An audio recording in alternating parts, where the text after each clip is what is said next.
I'm Phil Falcone here with my business partner, Larry Steinhaus. We are the founders of Investor Schooling.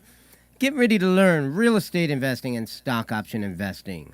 Call us anytime during the show with your questions at 855-939-1137. That's 855-939-1137.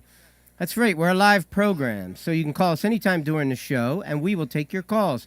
Don't worry about what we're talking about. It doesn't matter. Just call us with any questions you have.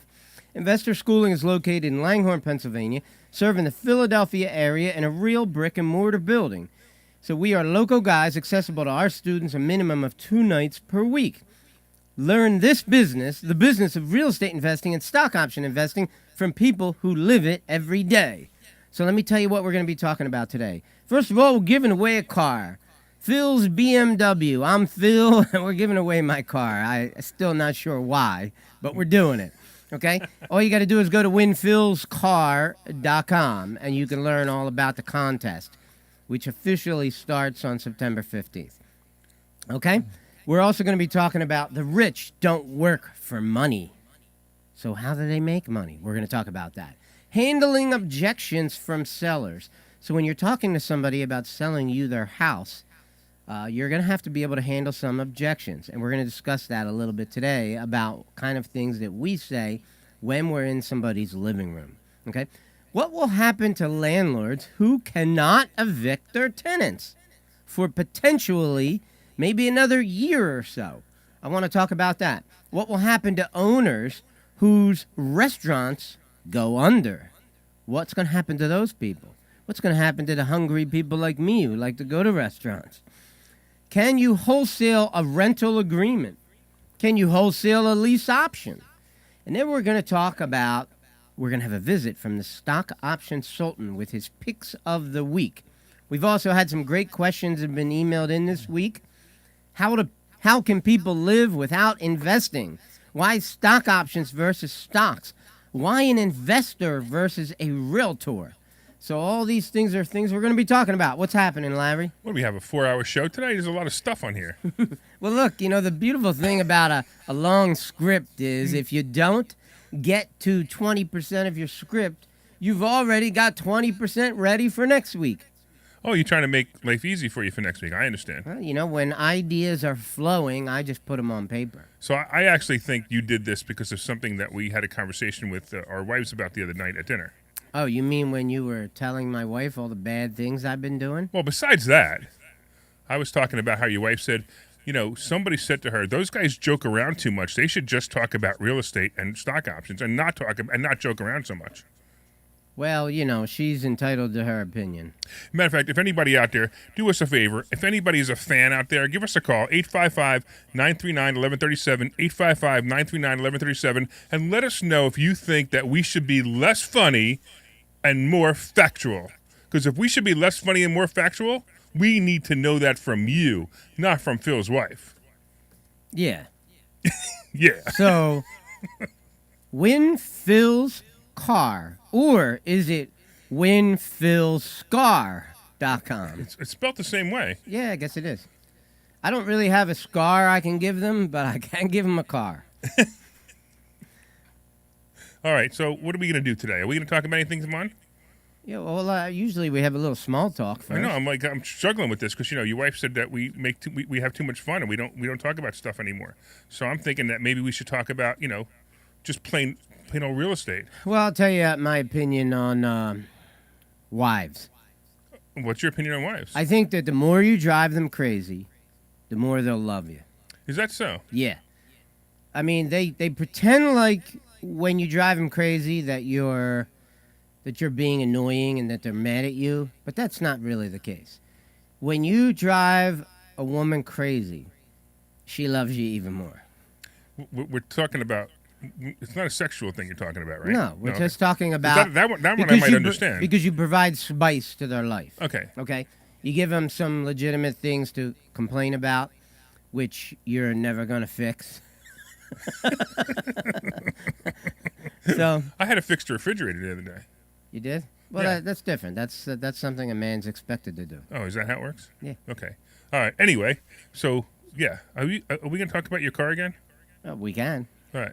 Are you really giving away your car? Yeah, I'm giving away my car, and it's a beautiful red BMW, and the car is a convertible. So you push a button. It's a two-seater. So if you're 4 people in your family, you're gonna have to make 2 trips. Okay. No, you have to make 3 trips. And then what you can do is you push a button. Phil's not very good at math. And 2 plus 2 you is? can put one in the trunk, but when you put the convertible top in the trunk, it would kill whoever's in the trunk. So, you wouldn't want to do that. Is that wait? Now I understand. So you have that trunk because He sounds like a mafioso shyster. no. So what you can do with this car is you can push a button. It's a BMW Z4, and you can push a button, and it's a hard top roof that folds up and goes right into the trunk. It's very cool. You can do it at a red light in about 25 seconds. You can do it when you're driving, but you can't be going over 10 miles an hour. You can see like an attractive woman in a car next to you, and you just put your top down. And the cool part is they're gonna go, oh, "You won Phil's car." They're going to be like, wow, you must be rich. So go to winphilscar.com and Yeah. you can enter. All right. Speaking about rich, your next topic is The rich don't work for money. the rich don't work for money. So when I saw this, I looked at this and said, okay, what does he mean by this? Because it can mean a million different things. Well, it can mean several things. My advice to you would be answer it in whichever one of those million things you feel like talking about. Well, so I have a philosophy. I mean, you and I are rich. We make money. We make money all the time. And, it's funny. Sometimes it's $500 and sometimes it's $500,000. And it's not really the money. And we're like, oh, this is pretty cool. We talk about the $500,000 and we go, wow, look at that. We made $500,000. How exciting. But it's no different than the $500 because it was really it was the method that we used to get there was more fun than actually getting the check. So I was doing that this morning. I was thinking about some of the houses I own. I was actually thinking about something that was interesting. I was looking at, actually, I should take this stats and read it because it makes some sense. I was looking at something I saw on LinkedIn, I think it was. Somebody posted this, and it says this. Let's see if I can get it. It says if you've invested $1,000 5 years ago in Amazon, it would be worth $5,414. In Netflix, $5,961. And in Facebook, $2,230. So the highest would have been with Netflix. It would have been 500% return on your money if you invested $1,000. And I was thinking about the houses that we buy. And we buy a house subject to. I bought a house subject to that I bought 5 years ago. I paid $750 out of my pocket. And in equity in that house now, I have something like $50,000, $60,000. So I would say that's a much better return than putting that money in there. Yeah, I mean, the only way you can really benefit off of stories like that is to build a time machine and go back in time and buy the stock. Well, yeah, but if I would have been able to buy 5 more of these subject to deals, I still would have bought those. I agree. Real estate is a wonderful, wonderful investment, my favorite investment, and I doubt I'll ever stop buying it. I'll probably be buying things right to the grave. Now, I think we've said this several times before. Stock options is for, it's for a quick buck, for extra money. It's also fun. It's really fun when you're killing it, man. Right. Boy, it warms my heart with a feeling of joy that I cannot express in too many other categories. And you want to cry when it's going bad. I know. Well, I'll tell you what. When I went to if you remember the story, I flew to Florida on a Tuesday, and I flew home on a Saturday, and I was up $100,000. Yep. In 4 business days. That's awesome. Unbelievable, right? Unbelievable. What an awesome week that was. I just felt tremendous. I've had those. I've had those days. Yeah. Those are great. And I look forward to many more of those in the future. I've often told people at the school here that in the future, I see myself sitting in a rocking chair on my front porch trading stock options with some kind of verbal commands. You know? Because you won't need your regular laptop. Yeah, I anymore. won't It'll be need the a same regular anymore. laptop. Correct. It'll probably be something inserted in my skull. Yeah, right. And if you want to find out more about this, go to investorschooling.com and you can sign up for a class this Thursday. Investorschooling.com. What time would I want to come if I wanted to come Thursday? You should come 10 to 7. The class starts at 7, but you should come 10 to 7 because I know you're going to want an autograph from Phil. Well, 10 to 7 is kind of hard to remember. How about we just say 7 o'clock? Be there early. Okay, come Thursday night at 7 p.m. That's right. You are invited. It's for free. We're not going to be selling you anything. We're inviting you just to come to a class. Just come to a class Thursday night. Go to investorschooling.com. You can get the address.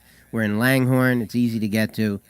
Come on out and have some fun with us. If you think we're fun on the radio, we'll show you how really crazy we are in the class. And by the way, nobody's called yet. 855. What's our number again? 855-939-1137. 855-939-1137. Okay. 855-939-1137. And tell us if we should be funny or more factual. Because, Okay. we're being kind of factual today just because I don't want to disappoint Terry. So, Terry's not listening anyway. She at the party. Oh, right she's at a now. party? Okay, so we Yeah, can be funny again? It's a party. All So, right. the rich don't work for money. What's that mean to you? So again, where I was going before with that, it's more exciting to me to know that I did that than the money to me. So I'm kind of working for my own. It's possibly an ego. It's possibly just to tell the stories. I love to tell stories, as you know. You and I, we get in front of the class. We tell stories of how we made money, and the stories are always entertaining. So the stories are awesome as well. I don't believe it's So it's not just for money. There are people who say, "Hey, all I talk about is the money, the money, the money," and that's fine too. But there's also to me, it's all about how much fun I can have making the money. Well, I agree with you. Like, for me, it's a little bit more of I want to find an investment that I can purchase, and I want to acquire it, pull it into my portfolio, and have it reward me for the rest of my life because I made one smart decision. To me, that's the real joy of investing. Is like with this Subject 2 house that I bought in East Norriton, every time the rent check comes in, okay, you saw I was charging. I have a client that's paying me $2,400 a month plus the water bill. Yeah, sure. Right? Yeah, and you paid this month you paid nothing for that property. Right. So this month they paid late. Oh, and I you got an extra $100. Oh, I charged them a 10% late wow. fee. Yes. Wow. 10%. That's another $240. Okay? It's not my fault. The tenant actually texted me and said, should I include the late fee? I said, absolutely. You should. Good for you. That's great. Yeah, sure. So I got like $26.35 or something. That's great. And you're paying what, $1,500 a month for that property? $1,850. That's fantastic. $1,850. Yeah, I've got a couple of those too. So what's that, like $800 practically? Yeah, it's it's free money. It's like money falling from the sky. I talk to people all the time. Like, I want to buy a new car, and the new car is $500. I'm like, go buy a property, and your property will pay for the car. Well, that doesn't make any sense. If I could buy a property, then I could buy the car cash. No, you could actually buy the property with absolutely no money out of your own pocket, and then use the payment to pay the car. All right. So in wrap up of this topic, what it means to me is we're not going to go out and get a job. That's obvious. Rich people don't do that. And entrepreneurial people don't do that, even if they're not rich yet. But they're going to be rich if they don't think like that. If they think, I'm not going to work for somebody else. I'm going to start some kind of business, or I'm going to invest in something, right? And with that mindset, you're already on your way to being rich. That's one of the things that we talk about here all the time is the entrepreneurial mindset and how that affects the way that you behave in your life with the time that you have available. You've got to make smart decisions, right? So for me, it's about making a smart decision, buying the right property, buying the right business, or building a business like we did with Investor Schooling, something that's going to reward us with income and with something we want to be doing, which is teaching, which we both love to do. Right, and we actually get more enjoyment out of the students' success way more enjoyment out of student success than we get out of this business being successful. But we know this business has to be successful so we can get more enjoyment out of the students being successful. Did that make sense? Yes, sort of. Okay. I would say, I wouldn't say I get more enjoyment out of student success. I get just as much as I do For yourself. when I do for myself. Gotcha. Yeah, yeah. I mean, Certainly. obviously, I'm an individual who wants to get wealthy, Right, sure. right? So, but really, if you think about it like this, I wrote this in my book, Addicted to Real Estate. I wrote, each successful property that I acquire is like a monument to my intelligent decision making, right? The same goes for if you buy a bad property, Sure. right? It does the opposite for you.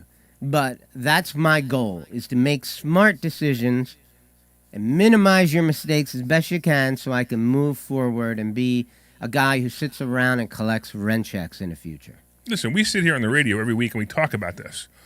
We're not getting paid for this. We do this. Obviously, it's an advertisement for the school, but we're doing it because we really enjoy it. This is why we're doing it. So, by the way, if you guys want to come in, feel free to come in 855-939-1137. You can call in, or if you'd like, you can attend a class this week at investorschooling.com. 855-939-1137. I'm waiting for somebody to call, man. I want to know if they should say if we should be talking more factual or we should be continue to be funny. Yeah, I wish somebody would call and give us some help. We need some direction, We got loyal listeners. One of the loyal listeners needs to call. All right, so in the meantime, let's start hitting the next topic. All right. Handling objections from sellers. Let's just say, Larry, you're in somebody's living room, okay? And you're talking Was to I them. invited there, or did I break in? You sent them a postcard, probably. Okay. And they called you. And they said they'd like okay. to hear an offer from Because you. there's a big difference between what the objection is going to be if I broke in. Well, why don't you just tell me, you're a great salesman. You're definitely a guy who has a lot of objection handling skills. Sure. Why don't you give me some of the more common ones that you've run across when you're looking at someone's house? So probably the biggest one is the price, right? So the price would be something like, hey, my neighbor across the street sold a house for $100,000, and you only want to give me $80,000. That's a common one. Right. And probably the easiest way or best way to be prepared for that is if you are, if you actually ran comps and and you first of all, you want to know the truth. Maybe it is $100,000. Maybe it's not. Because did you know that sometimes people selling your houses lie about the house across the street that sold for $100,000? Or I think what happens probably just as much as lying is when the neighbor down the block hears that Mr. So-and-so is selling his house for $210,000, they just assume that means he got $210,000. That's another thing. Sure. When he might get $35,000 less than that. Right, and it was just because it was listed. That doesn't mean Right. that it sold for that too. But Right. plus The other only thing- way that yeah, they sure. would actually know what the real price was is if they were an agent. They could look it up after the sale had been completed. But that they're just going by scuttlebutt or whatever they heard down the lane, whisper down the lane. I'll give you a great example. I bought a house. I think it was in December. I bought a house, and the guy he had no idea how the house was worth. And of course, I ran comps. I wanted to know everything that's sold in the area, and the lowest priced house in the area sold for $68,000. And I showed him the pictures of what that looked like, and I showed him the pictures of the ones that sold for over $100,000. And when I went in his house was a wreck. And I said, "Look, this is the lowest house that sold for $68,000. Look at the pictures. Does these pictures look better than your house?" And he said, "Yes." And I said, "Look, here's the deal. We have to." I ended up giving you 60. By the way, we got a couple of calls. We got Rodney. Hey, Rodney, what's going on, man? How can we talk to you? How can we help you today? Maybe he's going to help us. Can you hear me? I can hear you. What's up, man? I'm Phil. First off, I want to say, Phil, I'm ready to take that challenge to play tennis. Good. I'm always looking for people to play tennis against. I told you we had loyal fans. Only a loyal fan would know that. And the only reason I say that is because I know you're not a Mountfield Tyson. Yeah, thank you. Yes, he is. Larry likes to. And he doesn't. Wait, first of all, he's not one. He sounds like a mafioso shyster. He just sounds like one. I just want to say I've been following you guys on the radio for about a year. You wrote us a letter, didn't you? I did write you guys a letter. Okay, I now know what Rodney this is. That's awesome, man. What's up, Rodney? Good to finally talk to you. I want to get my butt to invest in schooling, but I got to be honest with you. I'm on house arrest, and I just came home. Well, you can easily come to the school any Thursday night at 7 p.m. as long as it's not a holiday, as soon as you're released from your home arrest is But he could also resolved. go on Zoom. Yeah, sure. He can go on Zoom anytime. Yeah. So if you're listening to the show and you want to be part of the show and you can't get out because you're in house arrest, you can go to investorschooling.com. But there must be other reasons This is that my people. question to you guys. Sure. You still there? How do I get myself in a position that I can make, income without any money right now? You Either wholesaling, either in the stock, but using private investors. But if I want to do it today or tomorrow, how can I help myself? what I would say to you is, think of us as like filters. I've been in this business for 32 years. Larry, how many years? You're 38 years? 39 now. 39 years, right? So we know this business inside and out. We really don't do a whole heck of a lot other than work in this business. So we know all about this business inside and out, up and down, every way you want to look at it. We're filters for you. We take all the garbage that people try to teach you and we get rid of it.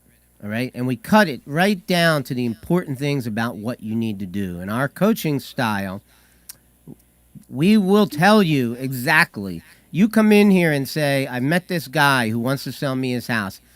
And we're going to ask you questions. I don't want to get into the specific questions right now, but we're going to ask you questions. Did you do this? Did you talk to this person? Did you do that? And we're going to show you right away, very quickly, how you can behave like a professional even though you are not one yet. And when we're done with you, and however long that takes, if it takes a year or two of you coming to investor schooling, you will behave like a professional in this business because we're going to train you to do so. What do you think of that, Rodney? I think that's an incredible opportunity that's waiting, and Hey, Rodney. I want it. I tell you what. I want it. We got somebody on the line who's a student of ours. So Phil said it might take a year. We got a student of ours. I don't know if Sean can put these guys together, but Andrew, can you bring on Andrew at the same time? Andrew, you there? Yeah. Rodney, you still there? I'm still here. Hey, Andrew, tell Rodney how long it took for you to do your first deal at Investor Schooling, and the story of how you became a student. I even like that too. Oh yeah. Well, I was working as an Amazon driver actually, and it was I finished my shift early, and then for people who are Amazon drivers right now that are listening, you have to do these rescues if you finish early. So I had to go to Newtown to do a rescue, and lo and behold, I had to deliver a package to Larry Steinhaus. Hey, Andrew. And Andrew, I'm gonna have actually, to. Andrew. Two things. One is we got an echo, so I got to cut you off.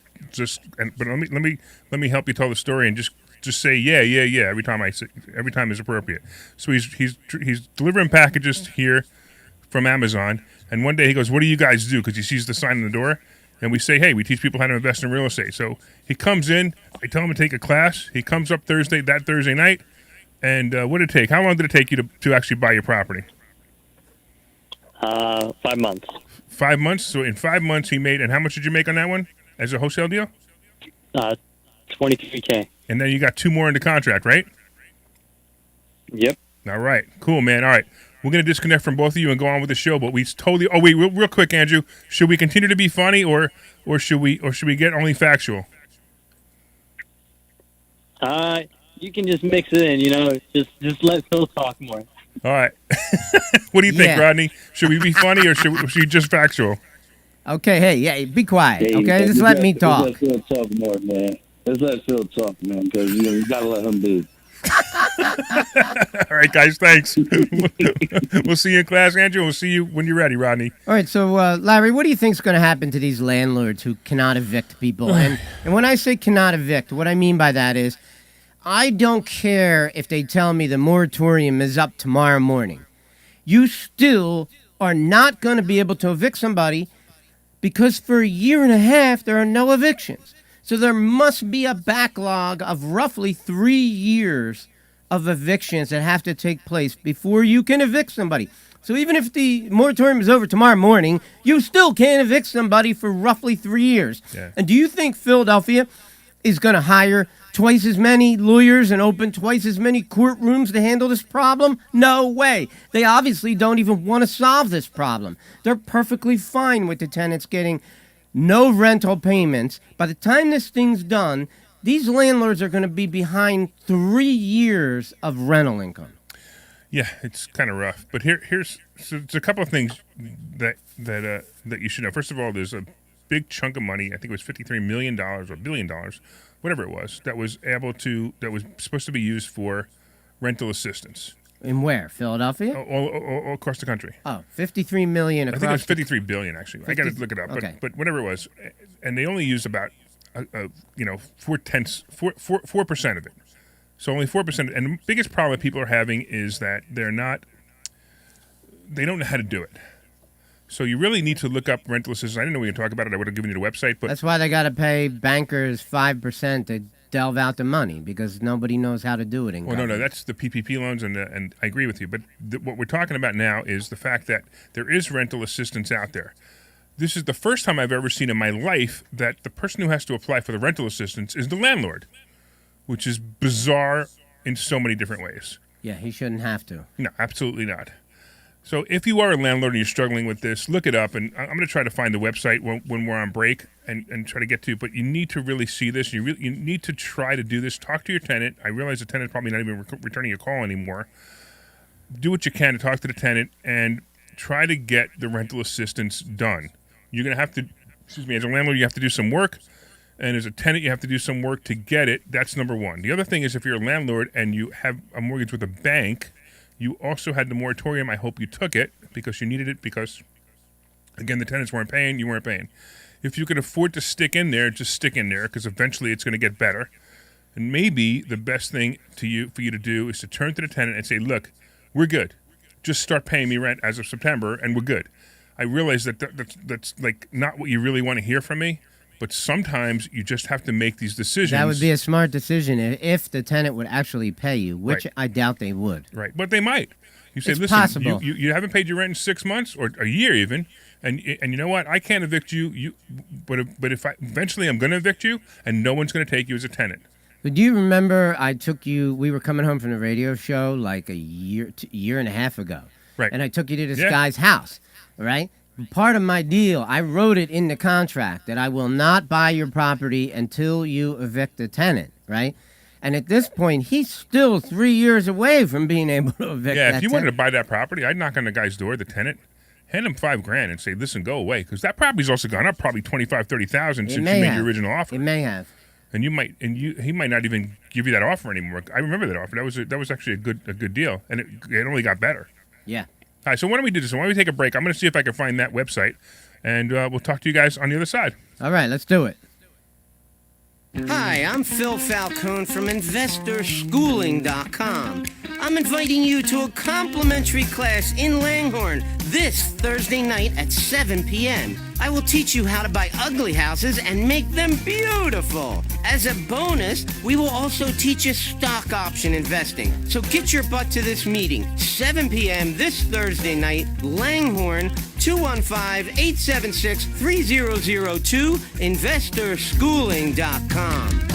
Hey everybody, it's Larry Sinus from InvestorSchooling.com. You heard my partner Phil Falcone tell you why you should be there this Thursday night to learn about real estate investing and learn about stock options trading. We're telling you right now you will make more money than you've ever made in your entire life if you learn these two skills. Be there this Thursday night at 7 o'clock in our Langhorne headquarters. Go to InvestorSchooling.com. Pull over right now, take out your phone and go to InvestorSchooling.com. RSVP right now, InvestorSchooling.com. See you Thursday.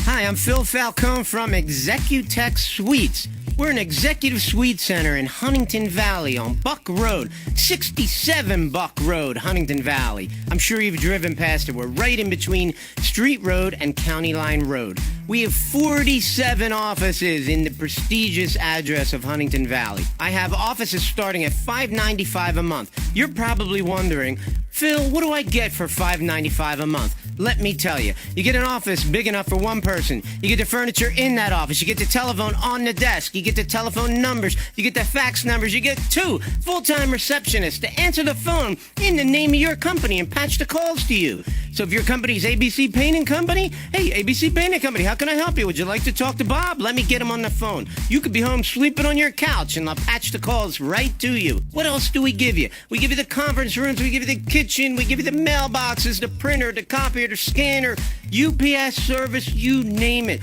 All of the utilities, cleaning service, and best of all, we give you free coffee. Get yourself to Executech Suites. Phone number is 215-942-7701. 215-942-7701. Executechsuites.com.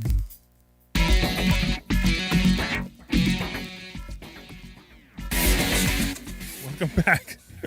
Welcome back to Investor Schooling Live. All right, I have this information for you. So first of all, it's $45 billion is what they had available, and less than a tenth of it has been used because nobody knows how to do it. And there's places that you can go to apply for rental assistance. Let's see if I've got that website for you. Well, there's different ones for each area. So you have to go to your area. There's a couple of there was one called Shelter Force. I don't know if that's a nonprofit, but whatever it is, Shelter Force is one in Pennsylvania, or I'm sorry, in Philadelphia, that you can go to, and they may be able to talk you through it. My guess is these guys are going to be overwhelmed with calls and also with email. So remember, you're going to have to stick through. You're going to have to, plow your way through it. But that's what's going on. And by the way, one of the things that makes me nuts about this, the reason the CDC has been able to make this happen, the eviction moratorium, is they're saying that if you evict people, they'll go live with their friends or their relatives and they'll spread COVID. That is the way they're doing it. That is such BS. It really pisses me off that that's what they're doing. Why don't you just come out and say it and just say the truth? Hey, listen, we had to come up with an excuse because we don't want poor people to get evicted. At least be honest, because that is just total BS. If you say, oh, well, we're afraid somebody's going to spread COVID if they get evicted. What's happening in this circumstance is the landlords are going to become poor, and the tenants are going to be just as poor as they were in the beginning. That's absolutely true. So you're going to have everybody be poor. So I see nothing but negative things coming down the pike from this. This is going to be ugly. This is going to be a real mess. But in the meantime, why don't we talk about what's going to happen to owners of restaurants when they go under? Look, they actually got it a better situation than a landlord does. They got it very well. Now here's what I noticed about the COVID government overreach situation, because I'm not calling it a COVID problem anymore. It's a government overreach problem. And the government overreach caused several businesses to go out of business. However, when I sat down and thought about it, most of those businesses, the problem that they had was they were in trouble already, and COVID just forced the problem sooner. That's what really happened. Now, restaurants, like some of the restaurants that we frequent, did you notice that all the restaurants we're going to now have been renovated?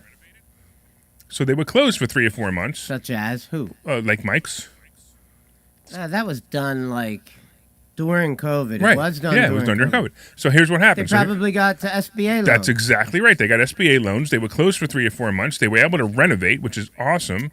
They were able to renovate. They were able to survive. The employees were at home. And they're a killer business, so they probably got $500,000 easily, right? Yeah. Exactly. So that's why it worked out. So the restaurants who were doing really well, it worked out really well for them. One of the greatest things that I got that I like, probably my only favorite thing, was that outdoor seating. So a lot of restaurants continue to have outdoor seating, which is great because I really liked that. So one of my favorite things about going to Florida was outdoor seating. You couldn't have that here in Pennsylvania. You couldn't have that in New Jersey.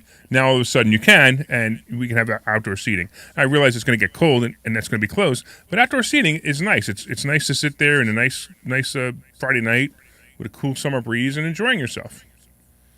Well, with the exception of places like California or New York, I guess the restaurateurs are going to be okay.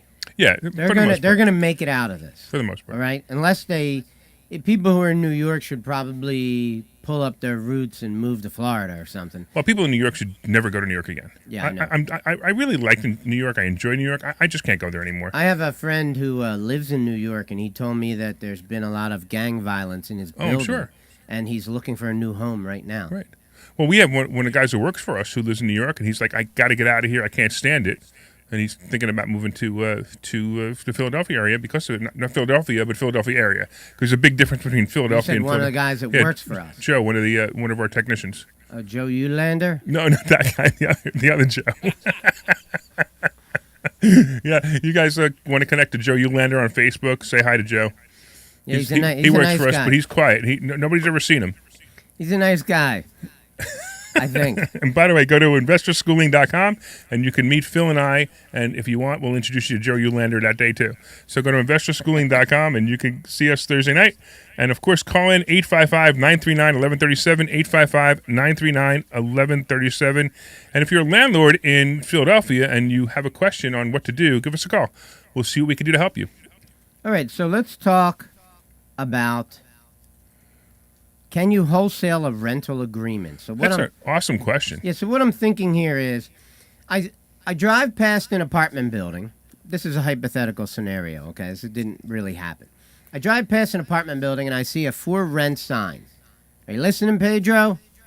Okay, so for rent signs out all the time. It's for rent, it's for rent, it's for rent. I finally decide to go in there. I knock on the door and I tell the guy, I'll rent your property and I'm going to haggle down the price. I'm going to get it for as cheap as I can.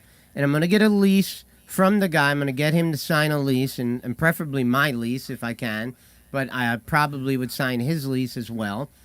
And then what I would do with that lease, and my lease is going to say that I have the right to sublet his apartment. Okay? And now what I'm going to do with it is I'm going to try to find somebody who can pay me $100 more or $150 more, maybe even $200 more. Let's just say I get $200 more because I'm that good, right? Now, I'm making $2,400 a year from a property I don't even own. I merely control it.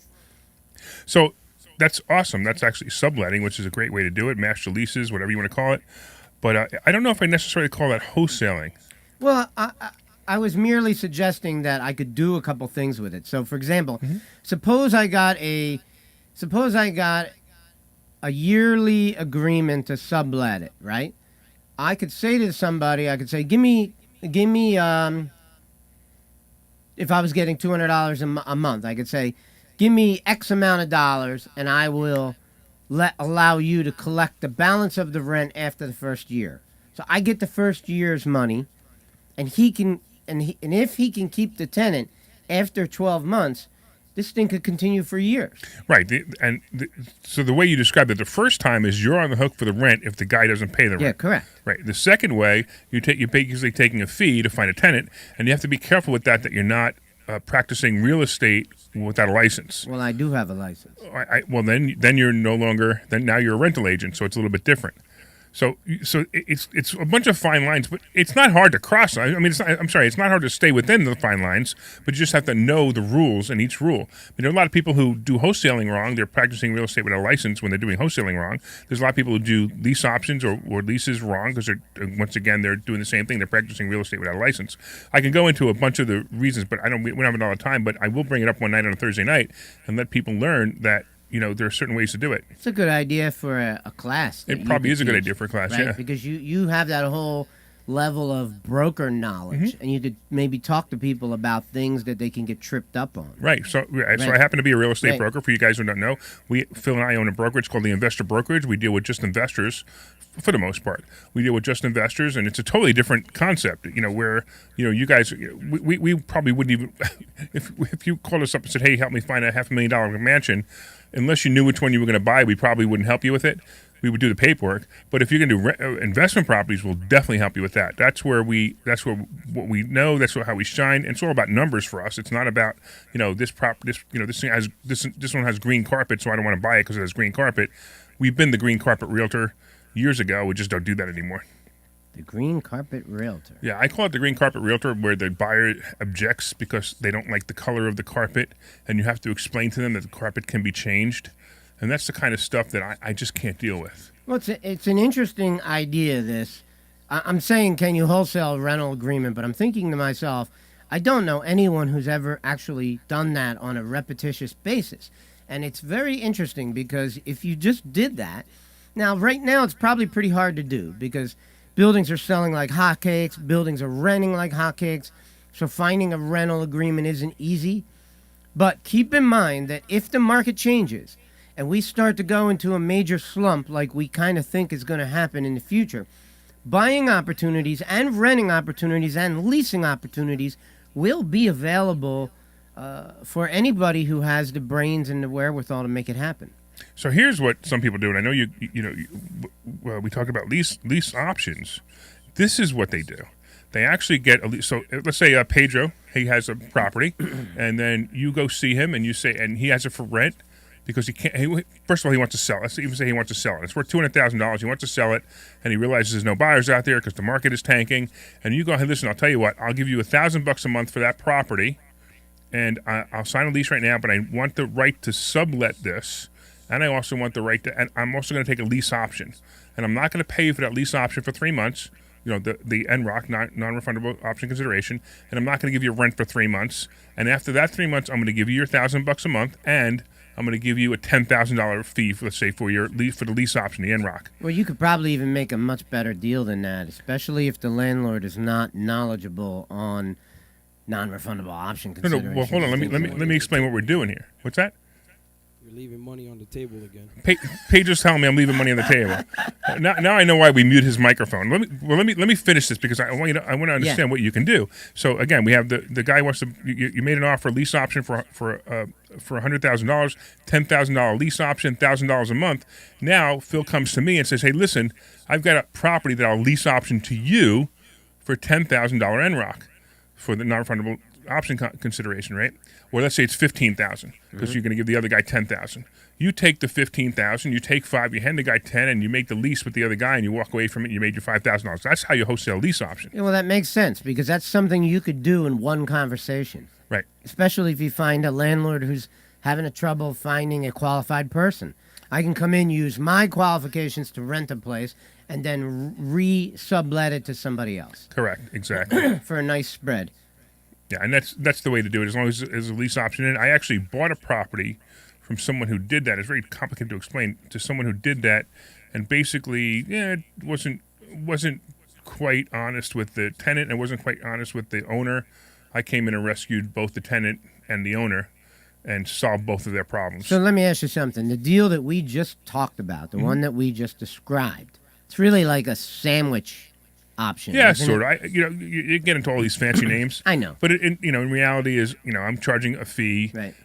to sell my interest, and that's true wholesaling. I'm selling a fee to Right. sell my interest, and that's true wholesaling. So that's a beautiful thing when you think about it, because now, like, say somebody like Pedro, right, who's still learning this business, but he's off to a pretty good start this year. He's got two subject to deals in the Yes, work he right does. now. Yes, he does. Pedro, get on the phone here. Right. Get over here a So second. Pedro, think about this for a second. That you not only can make money off of properties that you own or properties that you lease option, but literally properties that you even just rent are all available tools for you to make money off of.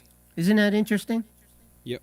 How long you been involved in investor schooling? I think almost 2 years now. Yeah, 2 years, and now, so you and your lovely, I don't know, Significant other. significant other. There you go. That's right. I don't know what to call people anymore. You guys have a wonderful baby, right? And you bought a house, and you bought a house. That was the first house that actually Phil and Jamie bought that house together. Actually, Jamie bought it, but Phil helped her. And then now you got two subject to deals under contract, and these are great deals. You brought me these deals. These are big money making deals. Oh, yeah.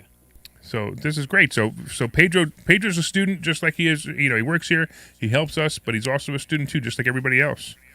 All right, where else are we going here? Well, let's see. How about, can you wholesale lease options? We just did that. Okay. Kind of, right? Well, I mean, we talked about rental agreements and, lease options. We can do that. So I like the email why don't we question. hit some of the questions? Yeah. Okay. Which one do you like? How can people live without investing? That's a really good question, I think. So what do you think the answer is? Well, I'll tell you what. I've sat in sales presentations, and I've said to people, what kind of investing have you done?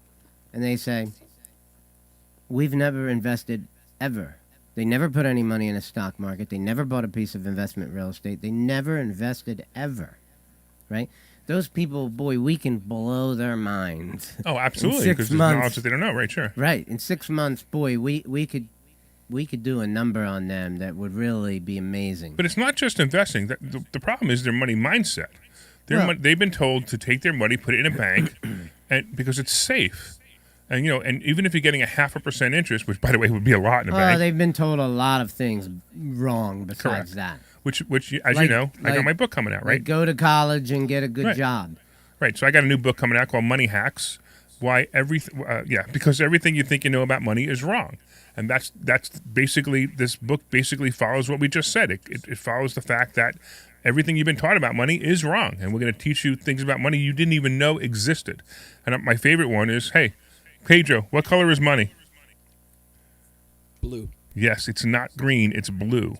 I love this. Take out a $100 bill and tell me what color it is. Everybody's going to be doing that on the way home, right? They're all going to be taking out their $100 bills. And by the way, if you don't have a $100 bill on you, that means you need to come to Investor Schooling this Thursday because I carry $100 bills with me. Phil carries $100 bills with me. I think even Pedro carries $100 bills with him. Do you? Correct. Yeah, and my wife carries $100 bills with her, and your wife carries $100 bills with her. What does that mean? That means we know something you don't know. I don't know, but the other day I was in a 7-Eleven and the change they gave me was a silver certificate, $1 bill. Oh, those are cool. What are they worth? Wow, $5. Yeah, But they're I cool. was thinking $2, but Yeah, you they're know. cool. I have a couple of them, really mint ones. They're really nice. I collect money. I have a $500 bill. I have a $1,000 bill. One of my next goals is a $10,000 bill. So how do people live without investing? You want to know the answer? Yeah, sure. They live fine without investing. And here's why. They live poor, but they live Well, fine. not necessarily. Some are living poor, or some are whatever They could have a good job. Or whatever their something. money mindset is. Their money mindset is. The problem is, so the reason you're not rich if you're listening to this is because you don't want to be rich. And you're going to say, what do you mean? I do want to be rich. No, you think you want to be rich. You just don't want to be rich. If you wanted to be rich, you'd be rich. If you want something, you'd have it. My wife and I keep talking about getting a boat. And I want to buy a boat. I want to buy a nice sailboat. And here's why I don't have a sailboat. You ready? I'm probably not ready for a sailboat, because if I was ready for a sailboat, I'd have one. I agree. Yeah, right? People's mindset is what it is. It's like this. If you want to, for example, right, we're giving away, or you're giving away your car, right? Yeah. Your BMW Z4. Look, I don't care. So it's a BMW Z4. I know you guys, wow, that'd be cool. I'd really like to win it. So how many of you actually went to the website? Forget about made the video. Forget about, put in your entry, which if it took you a whole 5 minutes to do, that would be that you didn't know how to do it. WinPhil'sCar.com. Right. WinPhil'sCar.com.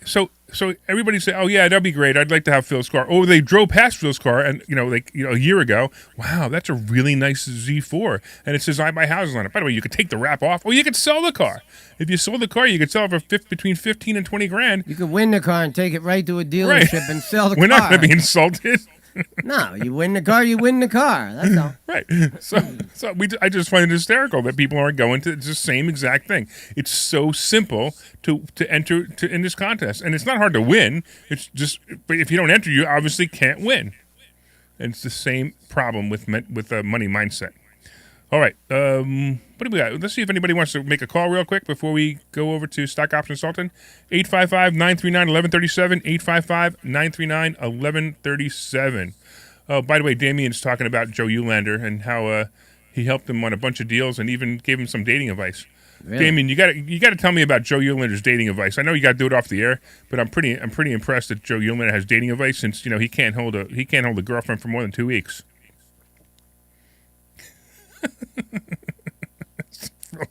Phil just went blank. Well, I was more focused on these beautiful questions that we got here. Oh, okay. You want Why stock options versus stock? Why stock options versus stock? Or why an investor versus a realtor? Well, Well, that one's begging for an answer. All right. So investor versus a realtor, they're not even close to the same thing. So it's kind of a weird question, It's not weird. right? So a realtor makes, I love it, right? A realtor makes, let's say 6% if they do a deal, right? Right. And even I think it's like a chicken or the egg kind of question. Well, realtors make 6%, and even waitresses make 20%. So, I'd rather be a waitress than a realtor. Oh wait, I'm not allowed to say waitresses. Servers. So all you got to do is go to a settlement for a piece of real estate. Could be your first house, and you're sitting at the table. And if you've ever done that and you've only bought the house that you live in, and it's the only house you own at the moment, imagine for a second who's making all the money at this settlement. Well, the seller's probably making the most amount of money, Sure. because the seller's house has gone up in value tremendously. Now you're paying 6 times what the seller paid when he bought the house 30 years ago, right? But now you're also putting yourself in position to one day, 30 years later, assuming you're a younger person, one day, 30 years later, you're going to be the one making all the money. The realtor is getting 2.5%, okay? Which a waitress makes 20, so that's an interesting comparison. So basically, if you're sitting at a table, you got the buyer is on your left, you got the sellers on your right, and you're the realtor, you're making the least amount of money in the whole transaction. Well, I always find it interesting that when you put a house up that that's a great house that you're trying to create a bidding war, the realtors are coming up to you and they're saying, "Hey, I have a client. I have a client. I have a client." I don't understand how the realtors aren't saying, "Hey, can I buy that house?" Well, that just goes to show you what's wrong with realtors. So they don't have the entrepreneurial mindset. All they do, they leave me messages, mad, crazy messages. Leave me messages saying, "I have a client who's desperately would love to see this property." Well, if you are an expert, why don't you want to see it? Yeah, sure. Leave the client's home, drive to the house, look at it, and buy it. And the funny part, if you're actually sending your client that house, that's even crazier. Yeah. You should be buying that house, buy it, fix it up, sell it to that client. Hey, how about the stock option consultant? Is he in the bathroom or something? I Where the heck is he? Well, he's been talking to you.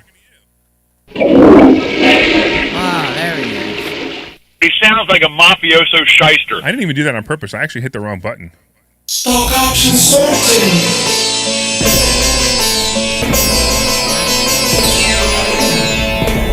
Stock option sultan. All right, I officially hate the stock market. That's how I'll start the stock option consultant. I saw that in your latest. Money chat now. Yeah. Yeah. So by the way, if you guys want to, if you go to Facebook and look up Money Chat Now, I do a daily wrap-up show of the stock market. So this will be some great stuff. So I am in 2 plays that are really, really bad right now. One is Baba and one is JNUG. And it's funny because I swore I would never buy JNUG again, and sure enough, I got sucked right back in. And here we go again. Alibaba, I'm surprised at 158. At this point, I'm just going to say stay away from it. Just stay away from it. If you have it, you might want to hold out to 165, 170 before you get rid of it. But just hold out, get rid of it, take the loss, because this is just a bad play. The Chinese are making it impossible for these companies to not make money, but to survive. Every single day, there's another article about how the Chinese are messing with the Chinese companies. So everybody's just waiting for Alibaba to die because of it. So whatever, just stay away from it. JNUG, I don't know. JNUG works on gold, and gold isn't doing so bad. Gold's at 1784. When gold's over 1800, it's great. I really like to see gold hit 2000, and that would make a big deal too. But right now, people are still. This